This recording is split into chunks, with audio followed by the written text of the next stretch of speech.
Boa noite a todos e a todas, sejam muito bem-vindos e bem-vindas à nossa mentoria de prática na advocacia criminal. Hoje a nossa mentoria é a aplicação da Lei Geral de Proteção de Dados aos escritórios de advocacia. A nossa mentora é a Carolina Ciavaloni Ferreira Butini. Eu queria imensamente agradecer a doutora Carolina por ter aceito o nosso convite, estar aqui hoje disponibilizando do seu tempo e do seu conhecimento conosco de forma gratuita em prol da advocacia. Muito obrigada, doutora Carolina. Vou fazer uma breve leitura do currículo da doutora Carolina, advogada e consultora em proteção de dados, DPO, Data Protection Officer, certificada pela ICSIM, pós-graduada em proteção de dados, membro efetivo da Comissão Especial de Privacidade e Proteção de Dados da OAB São Paulo, membro da Associação Nacional dos Profissionais de Privacidade de Dados, membro da Associação Nacional de Advogados de Direito Digital. Antes de passar a palavra para a doutora Carolina, seja muito bem-vinda, tá, doutora Carolina? Antes de passar a palavra, eu vou passar a palavra para o nosso presidente da subseção, doutor Rodrigo Cressoni, que está aqui na sala. Ele dá uma palavra muito brevemente. Após, eu passo a fala para o nosso coordenador da Comissão de Direito Penal, doutor Eliandro, a quem tem dado todo o suporte aí aos trabalhos da comissão, a quem agradeço imensamente. Doutor Rodrigo José Cressoni está com a palavra. E obrigada pela presença. Obrigado, doutora Érica. Eu quero apenas agradecer à Comissão de Direito Penal e Processo Penal, e eu faço na sua pessoa, que vem apresentando esse trabalho de mentoria, que está sendo brilhante. Agradecer à doutora Carolina, a nossa querida amiga Carol, que veio aqui também contribuir com esse trabalho de mentoria, ao coordenador, doutor Eliandro, que é nosso tesoureiro na subseção e que tanto trabalha em prol da advocacia, e desejar uma ótima noite, que todos possamos aprender. Eu sou particularmente apaixonado pela área do direito penal e processo penal, atuo nessa área e espero aprender muito com vocês, viu? Uma ótima noite a todos, uma ótima mentoria hoje, doutora Érica. Muito obrigada, doutor Rodrigo. Passo a palavra para o doutor Eliandro. Doutor Eliandro está com a palavra. Boa noite. Obrigado. Boa noite a todos. É um prazer receber a doutora Carolina aqui para mais uma continuidade desse trabalho significante que a Érica vem desenvolvendo. Eu acho que o mérito é todo seu, Érica. Obrigado. Em nome de toda a diretoria, em nome da OAB, em nome da advocacia, só temos a agradecer a todos esses temas que você tem trazido aí. E estamos cheio de serviço, cheio de coisas, cheio de aprendizado. Muito obrigado mesmo, tá bom? Ótimo evento a todos nós. Eu que agradeço. Por aqui. Obrigada, agradeço o espaço, agradeço ao doutor Eliandro, nosso tesoureiro, agradeço ao doutor Rodrigo, nosso presidente, pelo espaço. Doutora Carolina, a palavra é toda sua. Mais uma vez, seja muito bem-vinda e muito obrigada. Boa noite, pessoal, boa noite a todos. Primeiramente, gostaria de agradecer a doutora Érica pelo convite, parabenizar por essa mentoria incrível que ela idealizou e está promovendo aí para vocês, cumprimentar também os diretores aqui presentes, doutor Cressoni, doutor Eliandro, uma honra tê-los aqui hoje também, muito obrigada pela parceria, pelo respeito e consideração de sempre, e eu vou pedir licença para compartilhar minha tela. Eu fiz uma rápida apresentação para a gente não se perder aqui no assunto. Vocês conseguem ver minha tela? Sim. Sim? Então, apesar de hoje o nosso tema ser a aplicação da LGPD aos escritórios de advocacia, antes da gente entrar propriamente nessa parte mais prática, aplicada diretamente aos escritórios, eu trouxe alguns conceitos da lei que eu acho importante colocar todos na mesma página, para que vocês tenham noção dos conceitos, os principais conceitos, para que consigam visualizar de que forma pode implicar e podem aplicar nos seus escritórios. Então, primeiramente, falando propriamente da LGPD, né? O que seria a LGPD? Muita gente vem falando nas redes sociais, na internet, que agora não é mais possível utilizar os dados, que agora tem que pedir consentimento do titular, limitando a questão da lei a esses fatores. Mas a LGPD, apesar de nós já termos no nosso ordenamento jurídico outras legislações que já visavam prevenir a proteção de dados, como o Código de Defesa do Consumidor, a própria o Marco Civil da Internet, entre outras legislações, foi necessário criar uma lei específica para que pudesse abranger todos os sistemas, todos os segmentos, né? Então, aqui, a LGPD, ela não se limita às relações de consumo ou às questões que acontecem na parte online. Ela também visa a proteger os dados que estão na esfera física também, né? Apesar de hoje nós termos os processos eletrônicos, muitos processos ainda são no meio físico, muitos advogados ainda têm as fichinhas de acompanhamento, fazem todo o seu controle de forma física, e a LGPD também visa proteger esse tipo de dado também. E por que foi necessário criar uma lei específica para tratar dessa matéria? Por conta dos abusos que começaram a acontecer. De que forma? Eu trago para vocês alguns exemplos bem próximos da nossa realidade, dos sistemas, por exemplo, de companhia aérea. A gente sabe que para fazer uma pesquisa de passagens aéreas, etc., a gente pode usar as ferramentas que nós temos, Google, etc. O que perceberam que as companhias aéreas estavam fazendo?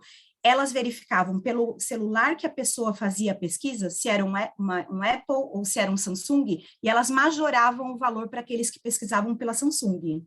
Se você fosse solicitar um carro numa empresa de veículos, como a Uber, se você tivesse com a sua bateria acabando, eles otimizavam a tarifa, porque sabiam que você não ia conseguir pesquisar em uma outra operadora, em uma outra empresa que fornece veículos, porque a sua bateria estaria acabando. Então, o que se percebe nesses dois exemplos? Eles desvirtuam as informações que eles têm acesso para benefício próprio, em prejuízo do titular final, que são os usuários. Esses são alguns poucos dos exemplos de abusos que aconteciam muito frequentemente no nosso cotidiano. Muito por culpa das empresas e muito por culpa dos próprios titulares de dados, porque nós mesmos, nós não tínhamos essa preocupação com os nossos dados. Eu acredito que vocês, como eu, quando eu quero baixar um aplicativo, eu quero usar o aplicativo. Então, ainda que apareça todas aquelas informações escritas, a gente vai aceitando, até chegar onde nós queremos, né? Utilizar o aplicativo.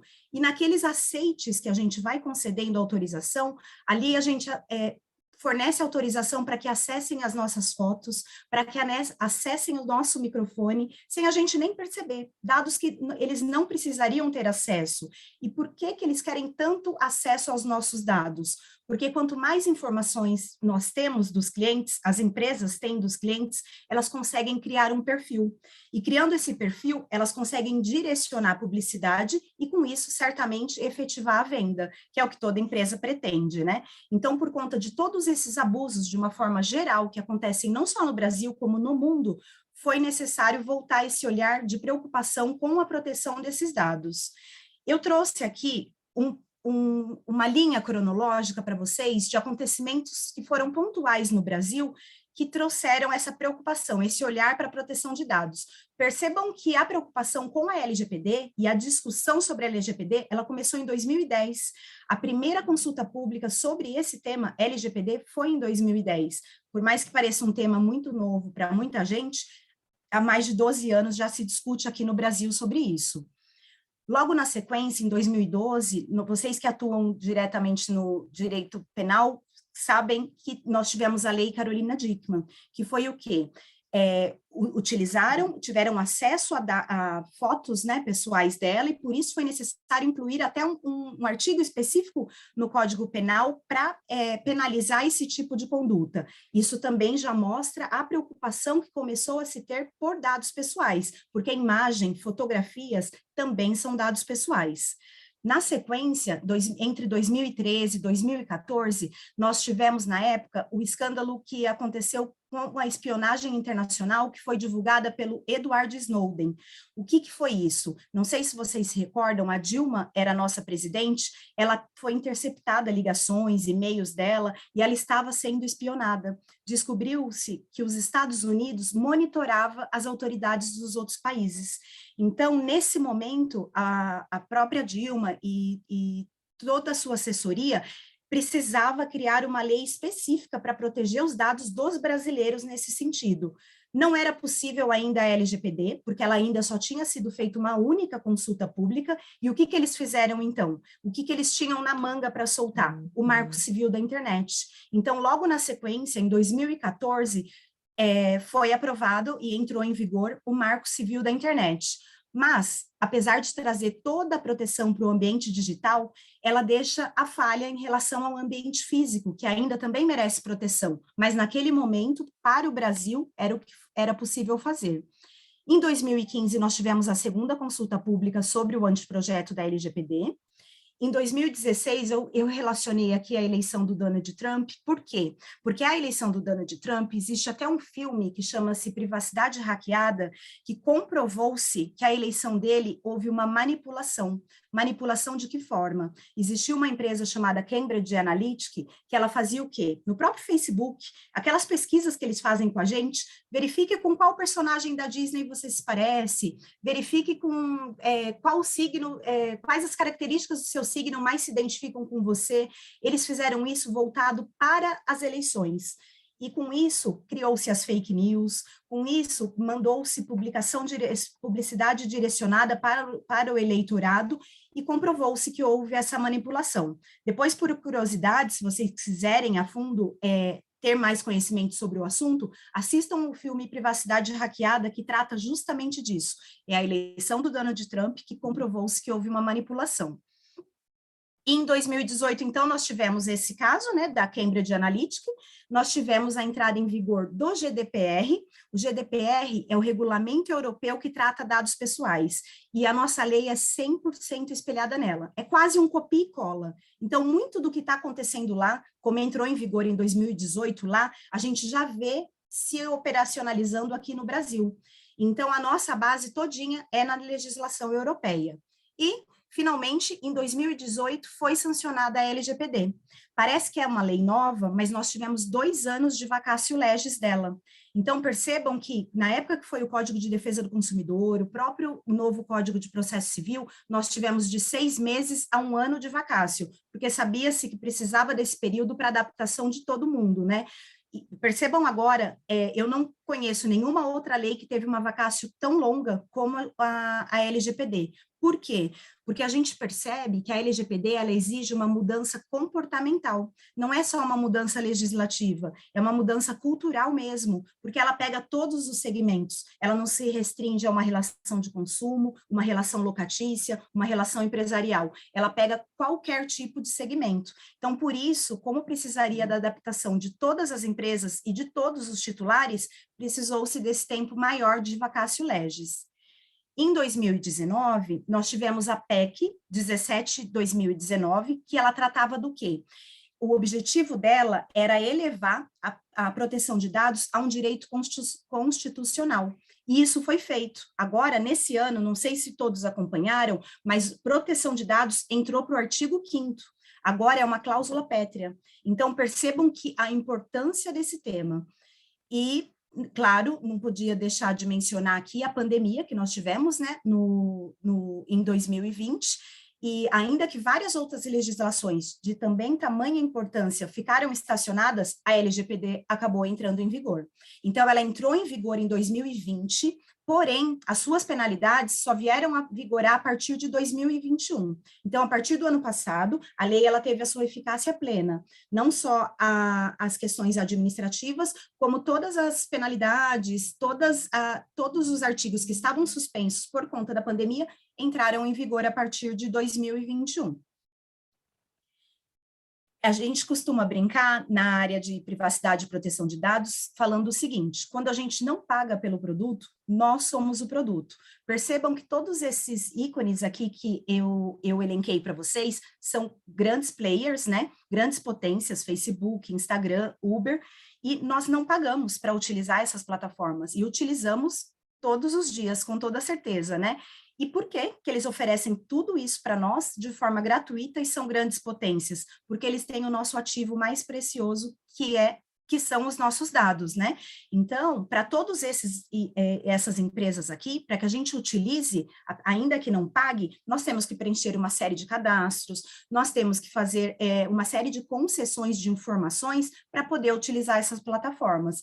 Então, percebam a importância dos dados pessoais hoje. Até contextualmente falando e de uma forma global e mundial, fala-se que os dados pessoais hoje são o novo petróleo. Então, é o ativo mais precioso das empresas. E por isso que hoje a proteção e os olhares de todos, inclusive agora da autoridade que vai fiscalizar isso, está em relação ao uso, né? Ao uso para conter os abusos que são feitos com os dados pessoais. E para quem, afinal, a LGPD se aplica? Isso eu gosto de explicar quando eu estou falando para advogados, porque, num primeiro momento, a OAB se mobilizou para que a lei não se aplicasse para nós. Por quê? Porque o nosso estatuto, ele já prevê que nós temos o dever de sigilo e privacidade, nós temos o dever de sigilo e confidencialidade, né? Mas a LGPD, ela vai muito além disso. Então, ainda que nós tenhamos o nosso estatuto que já prevê esse dever de sigilo, nós temos que nos adequar à LGPD também. Então, a lei, ela tem uma aplicação ampla e nós vamos verificar aqui que ela se aplica não só para as pessoas jurídicas aqui incluam qualquer segmento, até aquelas que não têm finalidade econômica, como igrejas, ONGs, também elas devem se enquadrar e se adequar à LGPD. Ela se aplica também para as pessoas físicas, aquelas pessoas físicas que exercem atividade com finalidade econômica, que é o caso dos nossos colegas advogados, que ainda que não tenham uma sociedade de advogados ou não tenham um CNPJ constituído, também precisam se adequar, porque exercem atividade com finalidade econômica, e os órgãos públicos também não estão livres de adequação, né? Só que, como sempre, eles têm um capítulo à parte, as regras para eles são diferenciadas, até porque as penalidades em relação à multa pecuniária, né, questões financeiras para os órgãos públicos não se aplica, mas o restante da lei, em todos os sentidos que nós, empresas privadas e pessoas físicas que exercem atividade com finalidade econômica, os órgãos públicos, da mesma forma, também precisam se adequar. E quando a gente fala dado pessoal, eu acredito que a primeira coisa que vem em mente de vocês, nome, RG, CPF, aqueles dados que geralmente nós incluímos em cadastros, né? Mas para a lei, dados pessoais é um conceito bem mais abrangente. São esses dados que nós falamos, nome, RG, CPF, e-mail, mas também são dados que possam levar à identificação de uma pessoa. Então, muitas vezes, se você associar algumas informações que identifiquem uma pessoa, isso para a lei é considerado dado pessoal. Como um exemplo, características. Se você passar algumas características de uma pessoa, e isso, juntando todas essas informações, você identificá-la, você precisa adequar também essas informações à LGPD, que a gente vai ver já já como que isso funciona. E a lei, ela faz uma categoria separada dos dados pessoais, em três categorias: dados comuns, que são esses dados que nós falamos agora, nome, RG, CPF. Ela separa dados sensíveis, o que ela considera sensível, aqueles que, se forem usados de uma forma prejudicial ou indevida, pode trazer um caráter discriminatório para a pessoa. Por exemplo, questões de dados de saúde. Imaginem que vazem exames de uma pessoa que está grávida, ou uma pessoa que tem portadora de HIV. Alguma informação nesse sentido que possa vir, por exemplo, a prejudicá-la numa colocação profissional, ou até mesmo pessoalmente, por alguma questão, algum contexto na sua família. Então, esses dados, se trouxerem algum caráter discriminatório, como dados de saúde, dados de religião, etnia, filiação partidária, esses dados mal utilizados, eles terão um problema ainda maior em relação à não aplicação adequação à LGPD, porque a lei considera dados sensíveis. E sendo dados sensíveis, com toda certeza a autoridade ela vai fazer uma fiscalização mais rigorosa. E a lei também, ela traz um artigo específico para aqueles dados que são de crianças e adolescentes. Além do ECA, sem prejuízo do que o ECA já prevê, ela traz também algumas exigências para o caso de quando utilizar dados de crianças ou adolescentes, que agora as empresas terão que se atentar. Então, vai precisar de um termo específico de consentimento para essa finalidade, vai ter que utilizar sempre em benefício do menor, nunca em seu prejuízo. Então, ela trabalha bem em conjunto com o que o ECA já prevê, mas ela traz as suas regulações específicas também. E tratamento de dados, né? Se a LGPD, ela prevê que agora o tratamento de dados precisa ser regulamentado, a gente tem que entender o que é tratamento para lei. Tratamento para lei não é apenas você armazenar os dados lá no seu servidor, armazenar nas suas fichinhas de controle de processo. Tratamento para lei são todos esses ícones que estão aqui. Então, vai desde a coleta até a sua exclusão. A gente costuma dizer que o tratamento de dados é desde o momento que a informação entra no seu escritório até o momento que ele deve sair. Então, percebam que se você tem funcionários, a sua secretária trata dados, o seu estagiário trata dados, o correspondente que você passa alguma informação trata dados, dados que estão sobre a sua responsabilidade. Então, esse cuidado tem que ser tanto interno, com seus funcionários, quanto externo, em relação aos clientes. O compartilhamento também, tem que tomar muito cuidado com quem você está compartilhando, porque tudo isso para a lei é tratamento de dados, e é tudo isso que a fiscalização, que vai ser feita a fiscalização a partir de agora. Os agentes da lei, é importante que vocês tenham em mente esses conceitos, por quê? Porque quando falar de LGPD, não vai falar de cliente, por exemplo, vai falar em titular de dados. Quem é o dono do dado? O dono do dado sou eu, são vocês, quando nós estamos passando esses dados para alguma empresa, ou são os nossos clientes quando nós estamos em alguma tratativa no nosso dia a dia. Então, titular de dado são os donos do dado. Esse sim, a lei ela dá um papel de protagonista, e a partir de agora, aquelas informações que nós, empresa, achávamos que aqueles dados eram nossos, porque os clientes eram nossos, a lei, ela faz o quê? Ela devolve esse poder para o titular.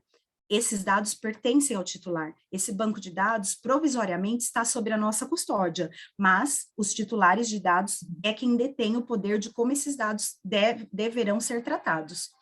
Controlador de dados e operador, eu gosto de falar dos dois ao mesmo tempo, por quê? Porque vocês vão perceber que nas relações comerciais, mesmo na nossa atividade da advocacia, a gente vai se deparar com essas duas figuras, e é importante a gente identificar quem é quem, inclusive nos nossos contratos, por conta de responsabilidade. Um eventual vazamento de dados ou incidente de segurança vai responsabilizar quem causou esse dano. E o controlador e o operador, quem seriam eles? O controlador de dados é aquele que o titular passa autorização para que ele utilize os dados. Então, no nosso escritório de advocacia, nós somos os titulares de dados o controlador de dados dos nossos clientes. E quem é o operador? O operador geralmente, a gente imagina uma situação de terceirização. Vamos imaginar que num processo a gente precise contratar uma perícia. Então, nós estamos passando os dados que o cliente passou para nós, para esse perito. Esse perito, ele entra como operador de dados e nós controladores. É uma relação comercial, só que se houver um incidente de segurança, um vazamento de dados, qualquer coisa nesse sentido, os dois serão responsabilizados. Então, cabe aí, no contrato de vocês, fixar as responsabilidades, porque a do controlador é sempre maior, porque quem passou os dados para ele foi o próprio titular. Ele terceirizou a sua escolha. Então, você tem que escolher muito bem com quem você compartilha e ter suas cláusulas contratuais muito bem definidas nesse sentido, porque é uma cadeia, né? E a responsabilidade, ela pode ser solidária. Se não tiver muito bem definido e delimitado, ainda que esse terceiro que tenha causado o dano, você vai acabar sendo responsabilizado. Então, o que eu acho bem importante frisar nessa parte é isso. A partir de agora, principalmente nos compartilhamentos, seja com uma contabilidade, às vezes você tem muitos funcionários e precisa terceirizar. passa o seu RH para uma empresa externa. Ela vai funcionar como operador nessa cadeia. Então, tem que ter contratos fixando a responsabilidade de cada um no caso de um incidente de vazamento de dados. Encarregado de dados, essa figura, ela surgiu como uma cópia da Europa, né? Na União Europeia, fala assim DPO, Data Protection Officer. Hoje, inclusive, o CBO, que é o Cadastro Brasileiro de Ocupações, trouxe isso como profissão. Isso virou uma profissão aqui no Brasil. Já tem piso salarial, tudo certinho, é reconhecidamente como uma profissão. Essa figura foi criada, e num primeiro momento, ela foi criada como obrigatória para todas as empresas. Ou seja, no meu escritório tem que ter essa pessoa, no escritório de vocês também. Isso foi no primeiro momento no texto da lei. O que foi sendo feito agora esse último ano, depois que a lei entrou em vigência? As pequenas e médias empresas começaram a se mobilizar porque contratar uma pessoa no meio de uma pandemia, com um cargo de salário elevado, por uma obrigatoriedade da lei, não estava sendo suportado por essas empresas. Então, o que foi feito através desses pedidos? Uma flexibilização em relação a essa exigência. Então, esse encarregado de dados, que é o DPO, ele não é mais uma figura obrigatória, mas as funções que ele exerce continuam sendo obrigatórias. E quais que seriam elas? Ele seria a pessoa indicada que vai fazer a comunicação entre o titular e a autoridade, entre o titular e o controlador. Então, vocês precisam concentrar essas informações em alguém no escritório de vocês. Pode até ser em um de vocês mesmo, que sejam os responsáveis pelo escritório, mas tem que estar concentrado em uma pessoa. Vocês podem observar hoje, se vocês entrarem no site das grandes empresas, se vocês forem até a política de privacidade delas, lá vai estar quem é o encarregado de DPO, porque isso é uma exigência da lei. Então, ainda que no escritório de vocês não tenha uma pessoa física que faça isso, uma pessoa específica, alguém precisa exercer esse papel. O que eu aconselho que vocês façam? Geralmente a gente deixa como e-mail, um e-mail geral, né, para receber e-mail de cliente para solicitação de alguma coisa. Contato, @ o nome do escritório, ou jurídico, @ o nome do escritório. Concentrem em um lugar só, para que possam responder rapidamente se tiver alguma demanda de titular, porque a lei prevê um prazo curto para as respostas, né? E se o titular comprovar que ele entrou em contato com vocês, fez alguma solicitação e não conseguiu retorno, ele pode fazer uma denúncia. E isso, administrativamente, pode causar bastante prejuízo. E, claro, sem prejuízo também deles ingressarem com alguma ação judicial nesse sentido, já alegando o descumprimento da LGPD. Então, é importante que vocês concentrem essa informação, seja através de um e-mail, ou seja através escalem alguém que faça isso por vocês no escritório, ou terceirizem, né? Hoje, muitas consultorias trabalham de forma terceirizada. Você pode contratar por horas, enfim, e essa pessoa vai ser a responsável em fazer essa intermediação. Um titular teve alguma demanda contra vocês, vocês vão ter essa pessoa para indicar que vocês já estão cumprindo a lei nesse sentido. A autoridade veio fazer alguma fiscalização, ela vai querer saber quem é o encarregado de vocês, quem é a pessoa responsável pela proteção de dados do escritório de vocês. Então, o que eu deixo de dica para vocês nesse sentido não é possível escalar uma pessoa específica para ficar nesse cargo nesse momento, concentrem essa função em pelo menos uma pessoa no escritório, que já vai ajudar bastante. E o último agente é a ANPD. A ANPD foi a autoridade criada para fazer a fiscalização. Então, percebam que aqui não vai ser PROCON, não vai ser Ministério Público, tem uma autoridade específica para controlar e fiscalizar essa matéria. Claro que a ANPD ela não vai ter braço suficiente, já que a LGPD se aplica a todas as empresas, imagine um único órgão que vai fazer essa fiscalização. Não é possível, né? Até porque ele começou um órgão pequeno. Hoje eu acho que eles têm no máximo 40 membros. Só que, o que ela fez recentemente? Parcerias. Então, Senacom, PROCON, o próprio Ministério Público, são todos parceiros hoje dessa autoridade para fazer esse papel de fiscalização. Então, as fiscalizações, elas estão acontecendo. A ANPD, se vocês entrarem no site, ela já tem um canal de denúncia, um titular de dados, um concorrente, um adversário, qualquer pessoa pode fazer uma denúncia, seja de mim, de vocês, de qualquer pessoa que exerça atividade com finalidade econômica. E se chegar uma fiscalização, ela pode chegar através da ANPD ou de algum de seus parceiros. Então, hoje, é uma preocupação que todos os segmentos têm, que a fiscalização ela está acontecendo. A gente acredita que vai iniciar e vai ser mais severa em relação àqueles dados sensíveis que nós falamos, mas nos nossos escritórios existem dados sensíveis, porque acaba que a gente trata algum dado de saúde, às vezes até dos nossos próprios funcionários, para quem tem funcionário, trata dados de saúde, trata dados de filhos de funcionários, que também tem um caráter especial para a lei, então ninguém está livre de fiscalização nesse sentido. A lei, ela tem 65 artigos, parece curta, né, daria para, bom, em um dia eu vou ler, vou entender tudo, mas ela é complexa. A gente costuma dizer que esses 65 artigos, eles parecem mais um índice do que a própria lei, porque acaba remetendo para uma outra lei, ou acaba sendo necessário um complemento de alguma outra forma. Então, hoje, como o nosso tempo é curto, o que eu tentei trazer aqui para vocês? 4 pontos da lei que eu acho de extrema importância: os princípios, as bases legais, quais são os direitos dos titulares e as sanções administrativas que a lei prevê. A gente vai passar rapidamente em cada um deles. Os princípios, a lei prevê 10 princípios, só que logo no seu caput, ela já traz em letras garrafais a boa-fé. Então, nós advogados, nós sabemos a importância que os princípios têm quando eles estão inseridos na lei, né? É a base e é de observância obrigatória. Então, percebam que todos os que estão descritos aqui, nós temos que cumprir. Eu destaquei aqui 4 para falar com vocês, rapidamente. O princípio da necessidade, que a lei fala. O que seria esse princípio da necessidade? É comum, quando um cliente nos procura, eu digo em causa própria, o cliente chega, tem uma demanda, a gente falava o quê? Manda tudo que você tem sobre, eu vou analisar para a gente ver o que dá para fazer. O princípio da necessidade vai totalmente contra isso. Em que sentido? A gente só pode coletar aqueles dados que são estritamente necessários para aquilo que a gente precisa trabalhar. Então, uma determinada demanda que vocês estejam atuando, se vocês precisarem, vocês sabem exatamente do que vocês precisam para defender devidamente o cliente, vocês têm que se limitar àqueles documentos. Todos aqueles documentos a mais que vinham, além de trazer mais risco para vocês, porque aumenta, né, o seu banco de dados, fere o princípio da necessidade. Então, o princípio da necessidade, o que é? É vocês limitarem a coleta de dados estritamente para o que vocês precisam utilizar, estritamente para a finalidade que eles estão sendo coletados. Então, a partir de agora, atenção a isso também. Transparência. A transparência seria o quê? Aqueles exemplos que eu dei para vocês no começo. Imaginem que você passou os dados para uma construtora comprando um imóvel na planta.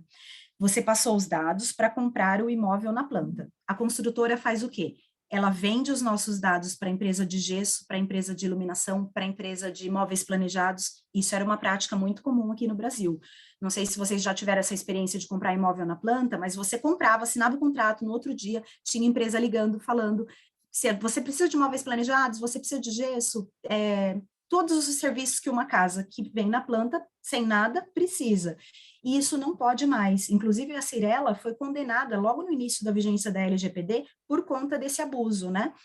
E um cliente comprou um imóvel e realmente passou os dados para frente, né? Passou a carteira de informações que tinha para outras empresas, certamente ganhando com isso, sem o conhecimento do cliente. Então, a transparência é o quê? A transparência é o cliente saber que está te passando os dados para aquela específica finalidade. Isso é transparência. E caso você precise compartilhar, às vezes a gente precisa compartilhar, é necessário, até para uma boa defesa do cliente. Ele precisa saber. Isso é o princípio da transparência. E a lei, agora, não é uma coisa só que é uma boa prática, é uma exigência, que princípio é observância obrigatória. O princípio da prevenção, eu achei importante trazer para vocês também o que seria o espírito do princípio da prevenção. O que nós estamos fazendo aqui hoje, vocês estarem preocupados com as atividades de vocês e já começarem a voltar o olhar para essa proteção, para esse cuidado que vocês precisam ter a partir de agora com os dados. Então, é de forma preventiva, evitar que um vazamento aconteça. Vazamento, quando a gente fala, não é só esses online que a gente vê. Vazou dados do Serasa, vazou dados do Albert Einstein. Vazamento pode ser uma ficha do nosso escritório que é extraviada, uma petição que estava sobre nossa custódia que é extraviada. Tudo isso é vazamento de dados. Então, a prevenção é o quê? Se acontecer um vazamento de dados, que pode acontecer com qualquer um, e a autoridade que vai fiscalizar sabe disso, você demonstrar que você se preveniu. Preveniu de que forma? Vazou, mas quando você transfere informações, você coloca a senha nos seus arquivos. Vazou, mas você controla os acessos no seu escritório. Isso tudo de forma comprovada. Mas o próximo princípio que eu vou falar com vocês, que é o de prestação de contas, complementa isso que eu estou falando. Por quê? Porque a prestação de contas, o que que significa? Não basta a gente falar para a autoridade, não, eu estou tentando me adequar, eu estou adequado. Temos que comprovar. Então, a exigência da autoridade, se sofrermos uma fiscalização, vai ser provas, né? Ela vai querer ver as evidências, o que que nós temos para comprovar e prestar contas do que aconteceu, ou do que nós fizemos para que isso não acontecesse, se fosse o caso. E os demais princípios também são muito importantes, mas eu acho que se a gente não dá para fazer tudo de uma vez. Se a gente começar a se atentar minimamente para esses 4, já vai ajudar bastante na nossa atividade. Érica, se eu estiver falando muito alto, muito rápido, você me corta, tá? Não, tá. Excelente. Eu vou me empolgando. E as bases legais, né? E agora vocês devem estar se perguntando, tá, e o que que eu faço para usar os dados e tá de acordo com a lei, tá dentro da lei? A lei traz 10 possibilidades de você usar de forma devida os dados cadastrais a partir de agora. Isso vale para todos nós, para todas as atividades, sem distinção. Quais são essas bases legais? As bases legais, então, para vocês entenderem, é o que vai fundamentar a gente tratar dados. A gente pode continuar pegando dados de cliente? Pode, desde que a gente enquadre essa coleta de dados em uma dessas 10 opções. São 10, algumas são específicas para algumas atividades que não são as nossas, por exemplo, políticas públicas, questões de proteção ao crédito. Eu nem vou falar sobre essas, para não encher a cabeça de vocês de informação. Eu escolhi 4 bases legais que são do nosso cotidiano, que eu acredito que pode ajudar vocês a começar a visualizar onde vocês enquadram cada um desses tratamentos de dados. O famoso consentimento, eu digo famoso porque quando a LGPD entrou em vigor, todo mundo limitava a LGPD a consentimento. A partir de agora, vamos pegar o consentimento do cliente, está tudo certo. E não. Vocês estão vendo aqui que o consentimento é só uma das 10 bases legais que nós temos. E se vocês observarem, não é a melhor base, porque o consentimento, a gente permite que o titular continue no poder da decisão do tratamento de dados. Porque quem consente, revoga. Se ele consentiu, ele pode revogar a qualquer momento. Então, não é, pelo contrário, se vocês puderem, é uma das últimas bases legais para vocês utilizarem, porque o poder fica na mão do titular. Imagine que vocês usaram essa base, precisam das informações, só que o cliente fala, eu não quero mais meus dados aí. Vocês vão, por conta do consentimento, ele está revogando, vão ter que tirar do banco de dados de vocês. Então, se tiver uma outra base, o consentimento não é recomendado. A base que eu acho muito importante, que a gente certamente vai utilizar no nosso dia a dia, cumprimento de obrigação legal. Vamos voltar ao exemplo da própria contabilidade. A contabilidade, a gente sabe, por obrigação fiscal, ela tem que reter informações, muitas vezes, na maioria das vezes, por 5 anos. Então, ainda que aquele titular, aquele cliente, não queira que as informações que estão na contabilidade, que é o nosso exemplo, permaneçam lá, o que que o contador vai falar? Titular, respeito, entendo que você não queira que fique, mas por obrigação legal, eu preciso manter esses dados. Então, a obrigação legal, a lei, legitimou o tratamento de dados, não precisa do consentimento dele nesse sentido. Então, ótimo, a obrigação legal é uma base que ela tem mais sustentação nesse sentido, né? E dá mais respaldo para a gente ficar de forma segura com as informações do cliente, quando utilizar com essa base, né? Nós temos também a execução de contrato. A execução de contrato, muitas vezes o advogado também vai poder fazer uso. Seria para o quê? Vamos imaginar que nós colhemos todos aqueles dados do cliente, estamos com um processo em andamento e o cliente, por algum motivo, precisa revogar essa procuração, revogar o nosso contrato. As informações que estavam lá, algumas delas, a depender do andamento do processo, nós teremos respaldo, até por obrigação contratual que nós temos com o cliente, de mantê-las. E, no caso da atividade da advocacia propriamente dita, a base legal que vai fundamentar a maioria dos nossos tratamentos é a próxima, é o exercício irregular de direito em processo. Essa eu gosto de trazer um exemplo da parte contrária. Imaginem se a gente tivesse que pedir consentimento para a parte contrária para processá-la. Vamos supor que nós nos envolvemos num acidente de trânsito com vítima fatal ou não, enfim. Nós precisamos saber quem é a parte contrária, a placa do carro da parte contrária, todas as informações da parte contrária, para poder fundamentar uma defesa, até localizar onde ela reside, onde ela trabalha. Imagine que nós precisaríamos desse consentimento. Ninguém, com absoluta certeza, ia permitir que seus dados fossem veiculados para sofrer um processo, né, contrário. Então, exercício regular de direito em processo. Nós temos autorização para usar os dados da parte contrária, porque nós estamos usando a base legal do exercício regular de direito em processo. Um outro exemplo, imaginem que uma empresa, por algum dano que o funcionário causou, precise solicitar algum ressarcimento nesse sentido, ou até mesmo utilizar as informações que ela tem em poder dela, por ser a tomadora do serviço dessa pessoa, e agora precise usar contrária a ele. Ela pode? Ela pode, por quê? Porque se ela está em um processo e precisa dessas informações especificamente para o processo, ela vai utilizar a base exercício regular de direito em processo. Então, eu coloquei aqui as 10 bases para que vocês tenham conhecimento, algumas não cabem na nossa atividade, mas é importante que depois vocês leiam e tomem ciência do que são as demais bases, né? A de órgãos de pesquisa não se aplica, políticas públicas também não, tutela da saúde exclusivamente para quem trabalha na área da saúde, proteção à vida ou incolumidade física seria aquele caso, vamos imaginar que a gente passou e viu uma pessoa atropelada no meio da rua. A pessoa foi atropelada, você precisa fazer o quê? Chamar uma ajuda, chamar socorro, e precisa chamar algum familiar, né? Você vai fazer o quê? Vai pegar a carteira dela, vai pegar os pertences dela, procurar algum contato, documento dela, você está manuseando dados pessoais. Nós vimos que isso também é tratamento de dados. Você está infringindo a lei? Não, porque aqui a gente está visando o quê? A proteção à vida. Então, justifica você ter tido acesso àqueles dados, ainda que não seja para uma finalidade econômica, como nós vimos que é uma das aplicações da lei. Mas aqui não feriria a lei também nesse sentido. Interesse legítimo do controlador, essa também é possível, mas desde que não infrinja o direito do titular.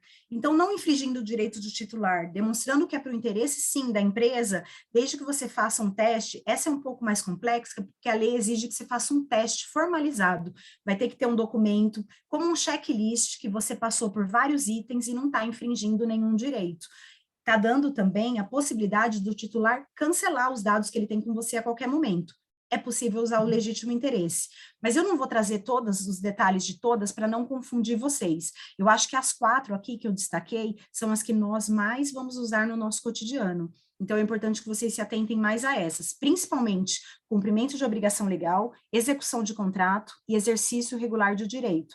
Parece complexo, mas quando a gente está na prática, no dia a dia, vocês mesmos vão começar a se atentar e vão perceber para que finalidade, sempre olhando a finalidade, para que finalidade é essa coleta? Pensando na finalidade, vocês facilmente vão conseguir identificar a melhor base legal nesse sentido. Isso tudo, pessoal, como a gente volta lá naquela questão dos princípios, tudo documentado. Por quê? Porque a gente cumpre o princípio da prestação de contas. E os direitos dos titulares, né? Hoje, se algum titular quiser reivindicar algum direito com base na LGPD, o que eles têm de direito?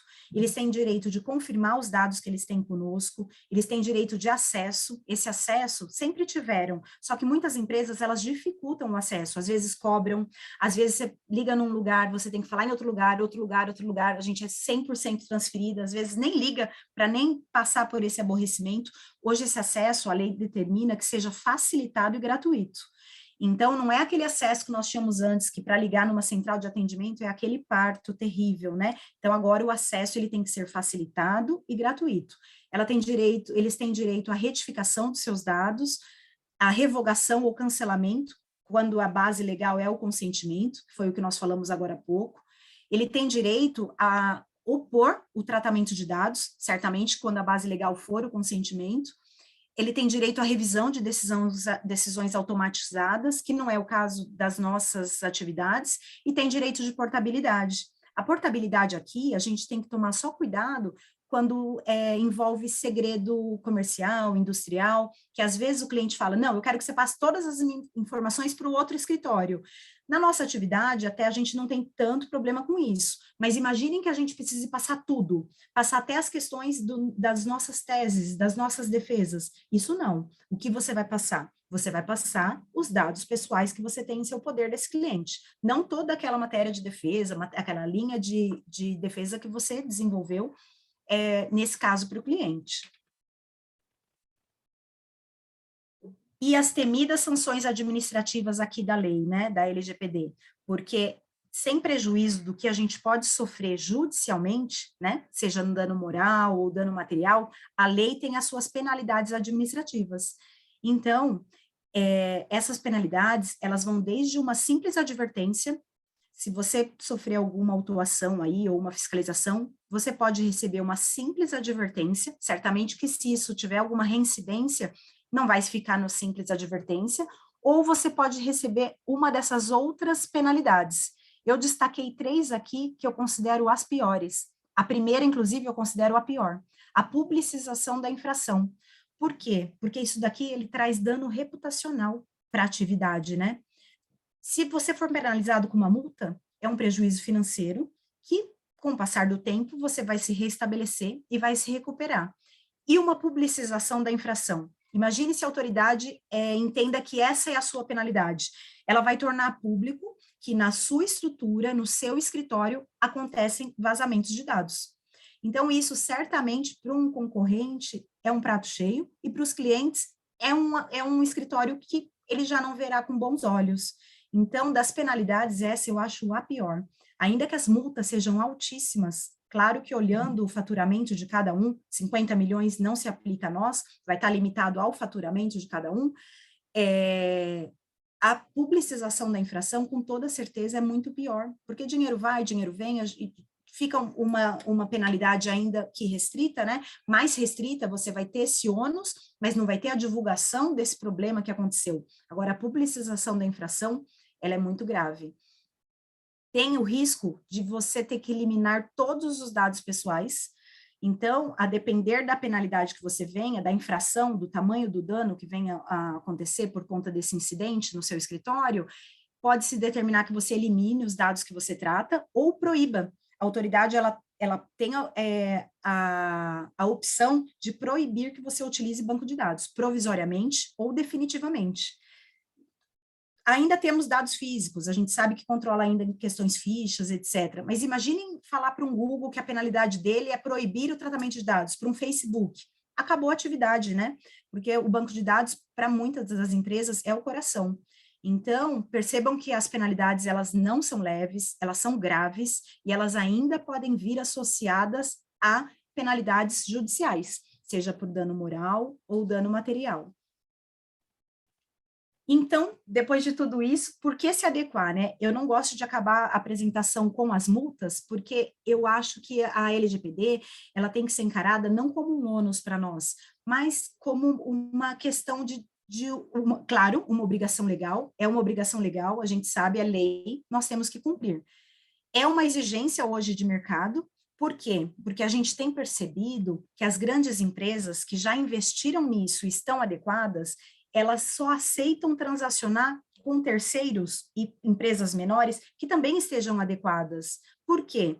Porque se essas empresas não estiverem adequadas, coloca a atividade delas em risco. Nós vimos aquela questão da responsabilidade solidária, né? Então, hoje é uma exigência do mercado e o efeito é cascata. As grandes estão, as médias já começaram a se adequar e vão exigir das pequenas. E está chegando, não tem como. Até os clientes que se a gente vislumbra, está assessorando aí um cliente maior, ou um cliente que está adequado, para o nosso escritório não estiver adequado, não vai ser interessante para ele, porque a gente traz risco para a atividade dele. Então, percebam que o efeito cascata vai afunilando as chances de você trabalhar com grandes empresas nesse sentido. Até se você participar de uma licitação com alguma outra empresa ou uma concorrência, se você demonstrar, através de um diferencial competitivo, que você está adequado, você vai estar passos largos na frente de quem não estará, entendeu? Então, além da credibilidade que a gente passa para os clientes, porque a gente sabe, depois do Código de Defesa do Consumidor, os clientes sabem todos os direitos que eles têm, com a LGPD não é diferente, os clientes estão bem antenados, sai toda hora na mídia, toda hora está se falando sobre vazamento de dados, o que acontece com vazamento. Um mês depois que a lei entrou em vigor, já tinham mais de 139 mil reclamações no Reclame Aqui. Hoje, se vocês tiverem curiosidade, entra no site do TJ, quando a gente vai distribuir uma ação, que a gente tem que colocar os campinhos lá do tipo de ação, já tem tipificado proteção de dados. O próprio tribunal já prevê uma grande judicialização do tema. Então, certamente, você passa a credibilidade para o cliente que já sabe dos seus direitos. E você mostrar que tem essa preocupação com os dados dele é um diferencial. Então, a gente coloca aqui como credibilidade, diferencial competitivo, que é o que nós falamos, né? Entre um escritório que está adequado e um que não está, certamente o cliente vai ter essa preocupação, porque quando a gente fala em vazamento de dados, a gente não pode nem se limitar aqui ao Brasil, que ainda que nós sejamos advogados, se a gente tiver algum problema, a gente não vai nem gastar com advogado, a gente vai se defender judicialmente, comprovar o que aconteceu, ou que se usaram nossos dados indevidamente, que não fomos nós, e tudo ok, mas os nossos dados, eles estão no mundo, né? A gente sabe que muitas das informações vão para a Dark Web. A Dark Web é acessada por qualquer país. Então, imagine você estar numa viagem de férias com a sua família e, por algum motivo, no passado, teve algum vazamento de dados, chega lá no aeroporto e descobre que tem um passaporte de alguém foragido que está com seus dados. Imagina a dor de cabeça. Então, assim, a preocupação de dados, ela tem que ser muito, muito séria, muito levada a sério. Não sei se vocês já fizeram o teste de jogar o nome de vocês no Google, quantas informações eles sabem sobre nós, né? Quantas? E a gente sabe que tem um monte de sistema que, pagando ou não, a gente coloca aí, já usou isso até para localizar clientes que a gente precisa, tem tudo. Os nossos dados, eles estão pelo mundo. Então, nós temos que ter preocupação com isso, não só na nossa atividade, mas na nossa vida mesmo, né? Na vida dos nossos familiares, enfim. Não é só prejuízo financeiro que isso traz. Imagine se é uma coisa muito mais grave, até provar que focinho de porco, né? Imaginem. Então, preocupe-se com isso, porque isso é muito sério mesmo. E mais um motivo para a gente pensar em adequação, para evitar sanções, que nós vimos que são severas, e o risco reputacional que a gente pode sofrer, né? E como se adequar? Agora sim, a gente vai partir para a parte mais prática, né? Eu trouxe para vocês um contexto do melhor dos mundos, o que seria se adequar, mas depois a gente vai levar para a nossa realidade o que já pode ser feito por nós mesmos, sem precisar de uma assessoria ou de uma consultoria para essa finalidade. Hoje, para uma empresa se adequar, geralmente, como que é feito? Obviamente que por ser uma lei precisa de um advogado, então percebam que é uma equipe multidisciplinar que faz essa adequação, sempre com a figura do advogado, que vai estar respaldando as questões contratuais, vai estar respaldando até as questões mais formais, um contato com autoridades, se for necessário, treinamentos, essa parte mais técnica fica voltada para o advogado, mas é importante na equipe ter uma pessoa de governança e mapeamento. Essa pessoa, ela tem aquela visão empresarial, né? Ela consegue enxergar a atividade como um todo, não se limitar a cláusulas contratuais. Então, se numa consultoria é possível ter uma equipe multidisciplinar nesse sentido, isso é ótimo, porque aí você fecha todas as pontas. E hoje, como está tudo informatizado, uma coisa que a gente chegaria mais cedo ou mais tarde, a pandemia só impulsionou para que a gente chegasse mais rápido. Nós vimos que as empresas que não estavam no online sofreram muito e rapidamente tiveram que ir para o online.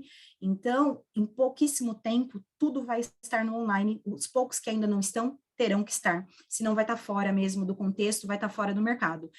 Então, uma pessoa específica que cuide de segurança da informação e TI, e essa seria a equipe multidisciplinar que seria necessário para fazer um bom projeto. Hoje é a forma como eu trabalho. Eu sou a responsável pelo jurídico, mas eu tenho o meu parceiro que é governança e tenho o meu parceiro que é segurança da informação. E a gente consegue para as empresas assim fornecer a consultoria completa.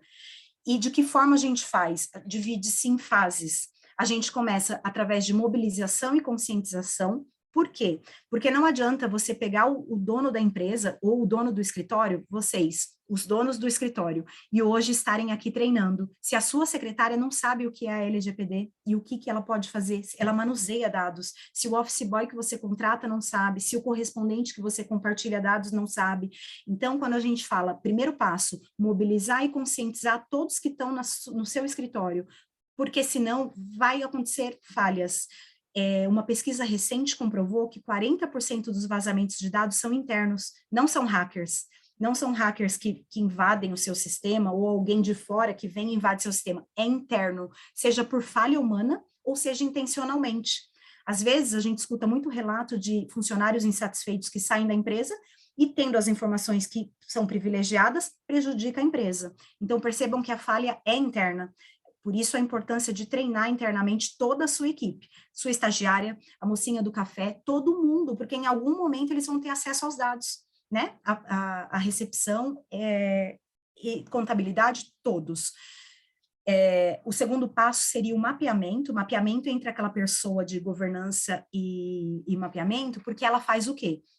Ela vai tirar uma fotografia de tudo que acontece no seu escritório. Ela vai ver o momento que o dado entra, por quem ele passa, por onde ele passa, onde ele é armazenado, com quem você compartilha. Um advogado fica limitado para fazer todo esse acompanhamento, porque a gente é muito técnico na questão contratual, por exemplo, mas esse olhar empresarial fica mais difícil, nós não estudamos para isso, né?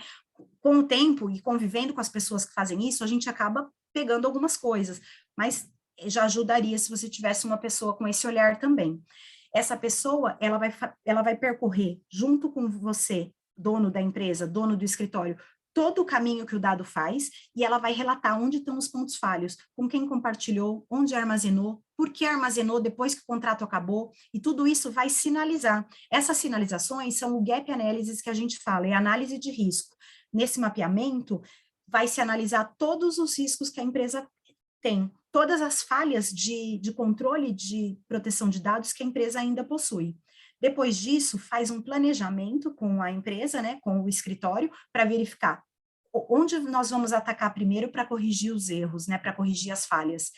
E a implementação propriamente dita é o mão na massa, seria o quinto passo. E, por fim, como os processos, as coisas que nós temos no escritório são processos ativos e vivos, as coisas alteram-se com o longo do tempo, nós tínhamos processos físicos, passou-se para eletrônico, mas nós temos processos físicos e eletrônicos, no futuro teremos só os eletrônicos, e tudo isso vai se emaranhando em outras ramificações de trabalhos, então precisa ser monitorado. A gente fala que adequar a LGPD não é adequar e largar, adequou, estou adequado, acabou.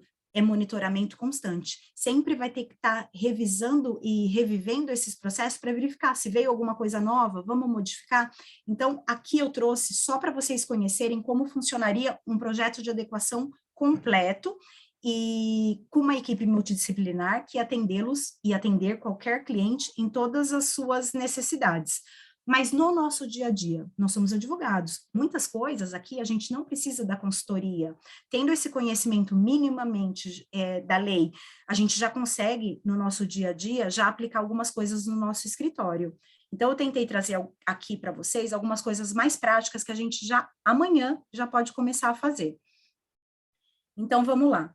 Quando os processos eram físicos e a gente precisava imprimir petições, uma impressão que saiu errado, eu não sei vocês, mas certamente eu usava como um rascunho, né? A gente não perdia papel e bota aquelas informações para rascunho. É só um exemplo, mas não utilizar de forma nenhuma rascunhos que tenham dados pessoais. Teve um caso que foi uma indenização bem alta, até no interior de, acho que Minas, que uma mãe de uma pessoa estava passando no shopping e tinha uma loja que estava sendo reformada para iniciar a atividade de uma outra loja. E chamou a atenção dela porque tinham fotos de pessoas, né? Tinham informações. Ela começou a olhar e ela viu uma cópia do documento da filha dela. Eles usaram, a filha dela procurando emprego, eles usaram as folhas que eles não precisavam para tampar a loja. Sabe quando eles estão reformando e tampam a loja? Usaram aquele dado para tampar a loja, para não aparecer o que tinha dentro. Eles estavam usando dado pessoal, né? Ali tinha todas as informações. RG, então, tem filiação, tem data de nascimento, número do documento, nome completo. Então, ela conseguiu uma indenização, inclusive, por conta disso. Limitação e controle de acessos de colaboradores a dados pessoais. Aqui, a depender do tamanho do escritório, a gente tem que ter muita atenção. Às vezes o advogado trabalha sozinho, ou com mais um parceiro, ou mais um estagiário, ou às vezes são vários colegas trabalhando juntos, né? Então, o que nós temos que tomar cuidado? Limitar esses acessos. Por quê? Porque aquele caso específico que você está trabalhando, claro que se você precisar discutir uma tese com o colega, vocês vão discutir a tese. Ele não precisa estar tendo acesso a esses dados, porque perceba que você também coloca isso em risco, porque você sabe do controle que você tem na sua máquina. Você sabe o antivírus que você tem, você sabe que você tem cuidado com o que acessa para evitar que vírus entrem, inclusive, mas e ele? Quando você passa essas informações para ele, e a responsabilidade é sua. Lembra que nesse cenário, você é o controlador do dado desse cliente. Então, muito cuidado com o controle de acesso, seja de colaboradores ou até dos advogados parceiros que vocês estão trabalhando, né? Quer discutir alguma tese? Discute a tese, não fica transmitindo dados de cliente, para não colocar mais risco na sua atividade nesse sentido. Reduzir a quantidade de dados, né, a coleta de dados. Aqui a gente volta àquele princípio da minimização que nós conversamos, limitar a solicitar do cliente apenas, exclusivamente, aquilo que você vai usar. Que às vezes o cliente, ele deposita tudo na gente, né, ele quer resolver o problema, ele fala, ó, tudo que eu tenho está aqui. Isso não pode acontecer, porque se tiver um vazamento ou um incidente, o seu dano vai ser muito maior. Então, evitar ficar coletando dado que vocês não precisam coletar. Facilitar o canal de comunicação com os clientes, volta naquilo que eu falei com vocês, né? Às vezes a gente precisa falar num determinado lugar, transfere para um, transfere para outro, transfere para outro.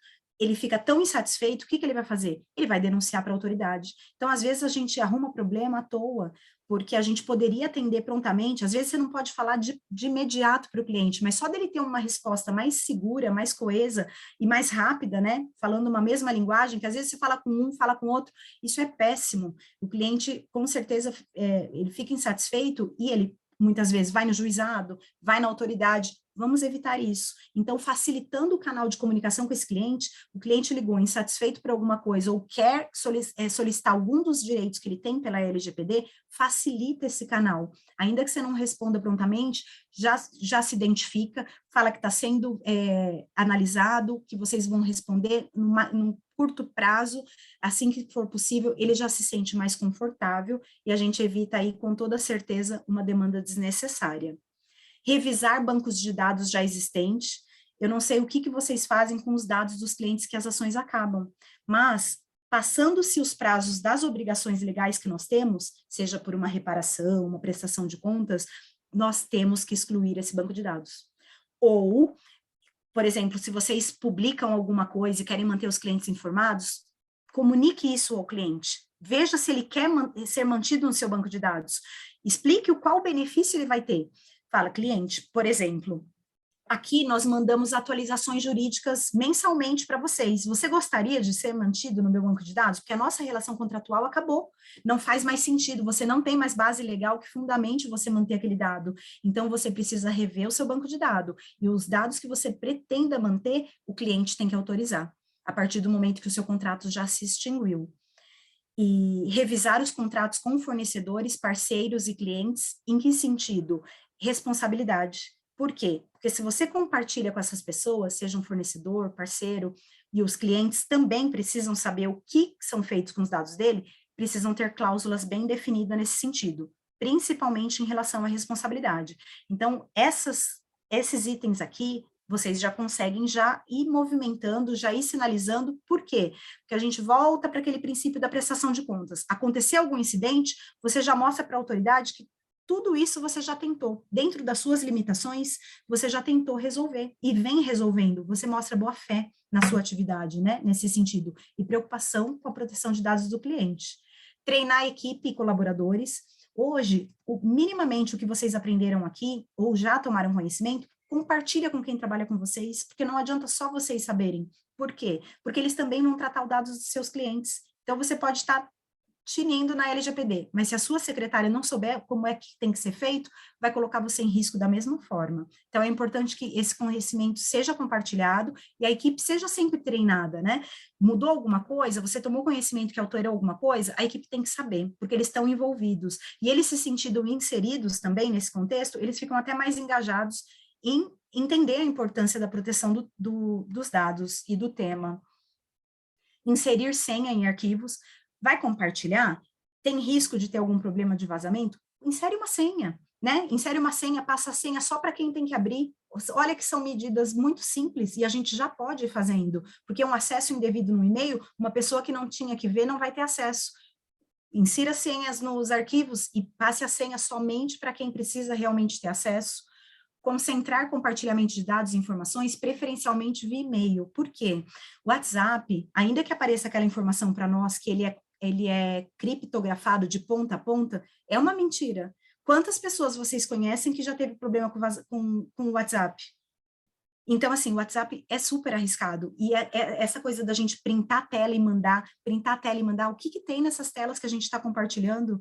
Percebam como a gente deixa várias falhas, né? E se você compartilha no WhatsApp, no e-mail, em vários canais, se o cliente ligar para vocês e solicitar a exclusão, você não vai saber nem mais para onde estão os dados. Então, concentrados todos num lugar, vai facilitar para você atender prontamente o cliente. Porque às vezes você, tá bom, vou deletar tudo que eu tenho no meu servidor, mas e o que você ficou no WhatsApp? E o que ficou no seu e-mail? Então, concentrar aonde os dados estão armazenados. Inserir cláusula de sigilo e confidencialidade. Às vezes a gente acha simples, eu preciso de um correspondente lá no Mato Grosso. Ó, tô te mandando tudo que eu tenho do cliente, tá? Manda tudo para esse correspondente. Nós mal conhecemos essa pessoa. E o que vocês têm de contrato com ele, em questão de responsabilidade? Se vazar os dados por ele, quem vai responder são vocês. Então, ter também cláusulas com correspondentes, parece uma coisa simples, mas isso acontece todo dia a gente precisa contratar gente de fora, né, para trabalhar para a gente fora de São Paulo, principalmente. Criar uma política, uma regrinha no escritório de vocês de exclusão e descarte, com o estagiário, com a secretária, ou com você mesmo, se você trabalha sozinho, delimitar que o quê? Acabou um contrato, eu vou esperar só o prazo legal, que sejam 3 anos, 5 anos, depois disso eu vou excluir esses dados. Ou eu vou entrar em contato com esse cliente para verificar se ele quer ser mantido aqui nos meus contatos, para eu mandar para ele atualizações jurídicas, por exemplo. Mas o cliente tem que autorizar. Lembra que ele é o titular? Não somos nós, ele é o dono dos dados. Fragmentadora de papel. Para aqueles que têm arquivos físicos ainda, né, fichinhas, petições físicas, etc., só picar, às vezes a gente não toma cuidado de picar corretamente, fica lá um calhamaço de papel num lixo que pode ser extraviado também, imagine. Então, fragmentadora de papel, ela tem de valores de R$200 a 3.000, então tem valores pequenos, não é um custo elevado, e é uma preocupação que vocês não terão, sabendo que aquele papel que vocês precisavam descartar foi devidamente descartado, porque às vezes a gente amassa ou só rasga, isso não é bom, nem com os nossos dados pessoais também não é bom. Criar política de privacidade nos canais de comunicação, que seria o quê? A política de privacidade é o que mostra para o cliente como os dados são tratados no seu escritório. Nós precisamos fazer isso. Então, que seja, se vocês falam com eles pelo WhatsApp, ou se vocês têm um site, cria lá uma politicazinha explicando, aqui no escritório nós coletamos os dados tais, para qual finalidade? Para os processos que precisam disso, descrever para o cliente ter ciência e transparência daquilo que vocês utilizam em relação aos dados dele. Isso a autoridade, ela fiscaliza, porque ela sabe que a porta de entrada para saber se uma empresa está adequada ou não é verificar se no site dela ela tem uma política de privacidade. E é isso, a princípio. Falei muito, Érica. Será que eu deixei eles preocupados? A ideia era deixá-los mais confiantes para poder, a partir de amanhã, já fazer alguma coisa nesse sentido. Acho que pode ter deixado preocupados e preocupadas, mas trouxe bastante conteúdo. Acho que deu para todo mundo aprender bastante. O tempo é curto, mas sua bagagem é inquestionável e trouxe aí bastante conhecimento a todos, sem sombra de dúvidas. Eu gostaria de agradecer mais uma vez, Carol. Tem uma pergunta no chat, eu vou fazer essa pergunta primeiro. Uma pergunta e um questionamento, aí depois eu abro a pergunta aqui para o pessoal levantar a mãozinha, deixar a mãozinha levantada, quem quiser fazer a pergunta. Vou fazer a pergunta do Dr. Walter, ele perguntou, seria possível explicar como ficam os dados nos processos que não estão em segredo de justiça, que muitas pessoas têm acesso de forma indistinta? O advogado teria alguma responsabilidade por isso? Como agir? Não, isso é sempre questionado, e aí a gente entra até naquela questão dos dados que são públicos, né? Porque, por exemplo, imagine que você teve acesso a dados que estão até nas redes sociais, foi o próprio titular que tornou público. Então, esses dados, não é que a LGPD não vai proteger, mas esses dados, ele não pode ser usado indistintamente, mas o titular autorizou que eles fossem divulgados. Então, a proteção e a preocupação que o próprio titular deveria ter ele mesmo não teve, está ali público, você não pode usar indistintamente, mas penalizado por isso você não será. Assim como os dados que estão no tribunal, né? Falou-se até, cogitou-se até, mas isso não foi para frente, de parar de permitir que advogados que não sejam advogados do processo tenham acesso aos autos. Mas a gente sabe que isso infringiria outras leis, isso não poderia acontecer. Então, o que a gente tem visto? Acesso nós podemos ter. O que a gente não pode fazer é utilizar, como ela falou, indistintamente ou de forma prejudicial às informações que nós tivemos. Até porque, a depender de onde você vai utilizar, você vai ter que demonstrar a origem, né? Você vai ter que justificar como você teve acesso. Nós, advogados, conseguimos acessar os processos que estão lá no ESAGE, que são públicos. Mas como que vai ser feita essa utilização? Você vai ser, sim, penalizada se você utilizar de uma forma indevida. Mas, por exemplo, eu faço uso de vários dados de outros processos para fundamentar os meus. Eu tenho base legal para isso. Lembra aquela base legal do exercício regular do direito em processo? Isso vai te legitimar. Então, nós não usamos de forma ilícita nenhuma. Os dados estão lá e eu preciso daquelas informações para fundamentar o meu processo. Então, eu tenho legitimidade para utilizá-los. Vai poder utilizar nesse sentido sem problemas. O que não pode é utilizar de uma forma indevida. Por exemplo, para trazer prejuízo para alguém, não processualmente, porque você está com um justo motivo, né? Mas de uma forma que viesse a trazer prejuízo, sem fundamento, que não é o caso nosso na nossa atividade. Entendi. O Carol, pensando na questão preventivamente, sobre o vazamento de dados, relação funcionário, essa cláusula de confidencialidade poderia ser feita cláusula de sigilo diretamente com o funcionário, né? Na contratação. Eu trabalho muito, né? Eu trabalho muito com crimes sexuais, alguns deles, às vezes, até acaba sendo divulgado na imprensa. Eu nunca tive problema com divulgação de dados, mas pensando aqui numa questão preventiva, né? Olha, eu vou compartilhar com você uma situação que aconteceu com um cliente nosso. O que acontece? Um funcionário foi demitido, ficou com certeza muito bravo com a empresa, né? Muito insatisfeito com a demissão, e ele tinha acesso ao sistema que fazia os lançamentos de vale-refeição, vale-transporte, etc. Nesse interim, que ele ainda estava cumprindo o aviso, ele alterou os dados de um dos benefícios dos funcionários. Todos naquele mês receberam a mais, por conta dessa falha interna da empresa. Claro que depois a empresa tomou as providências, mas perceba o problema que causou e o transtorno que causa. Isso eu estou falando de valores. No seu caso é muito mais grave, porque aí são dados sensíveis. Então, a cláusula de sigilo e confidencialidade, hoje, ela é uma cláusula obrigatória, seja com os nossos funcionários, seja com os nossos parceiros, um correspondente, porque imagine esse processo que você tem, que a natureza é de cunho sexual, e você precisa de alguém lá em outro estado, ela também vai ter acesso a essas informações. Você percebe a importância de ter bem documentado essa questão? Até porque isso começa culturalmente, é uma formiguinha, né? É um trabalho de formiguinha, mas começa ela também ter essa preocupação, mas o que eu estou assinando? O que eu estou me responsabilizando? E um por um, a gente vai aumentando essa cultura, né? Porque é cultural, né? Não é uma coisa que nós estávamos acostumados em tudo. Está sendo uma mudança muito brusca para todo mundo. Sabendo disso, o legislador deu os 2 anos de vacácio, mas nós entramos na pandemia, né?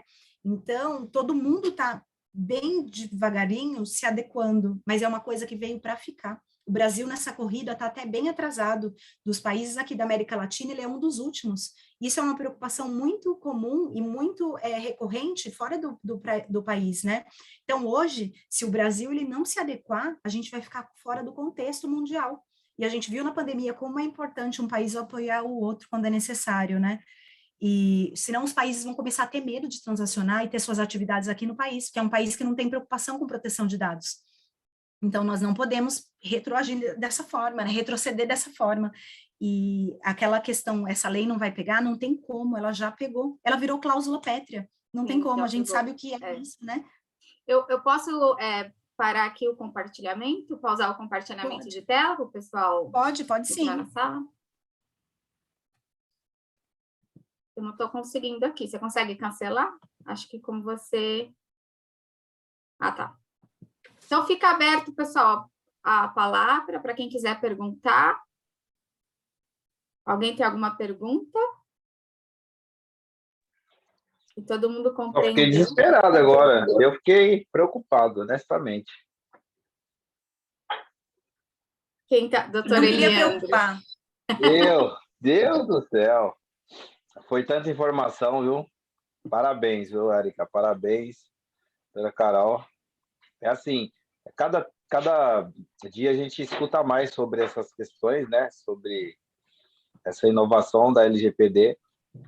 Mas eu confesso que, apesar de advogar, apesar de todo um cuidado, eu acho que o meu cuidado, pelo que eu escutei, acho que é 20% de tudo isso.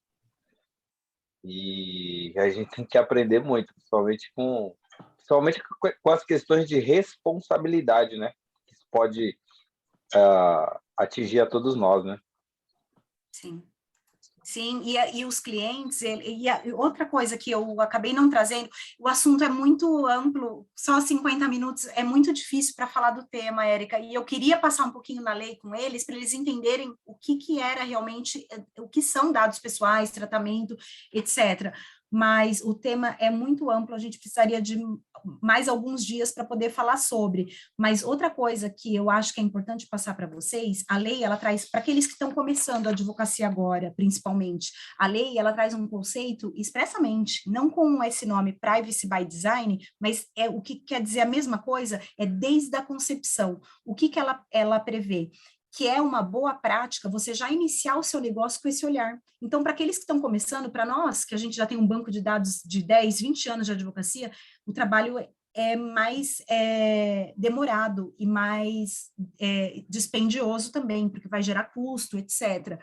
Mas para aqueles que estão começando, já começar a atividade com esse olhar, com esse cuidado, porque vai ser muito mais fácil as adequações que vão vir daqui por diante. Para nós que já exercíamos a nossa atividade sem esse critério, sem essa preocupação, vai ser e está sendo muito mais difícil.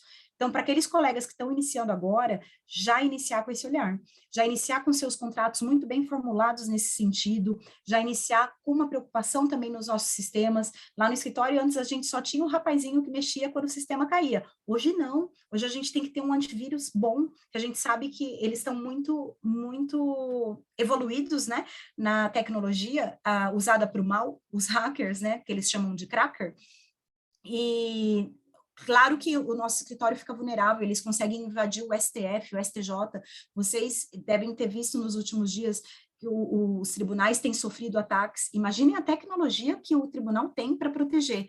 Quem somos nós, né, nossos simples escritórios, para nos proteger? Então, se a gente não fizer minimamente o que precisa ser feito e que está no nosso alcance, a coisa vai ficar complicada.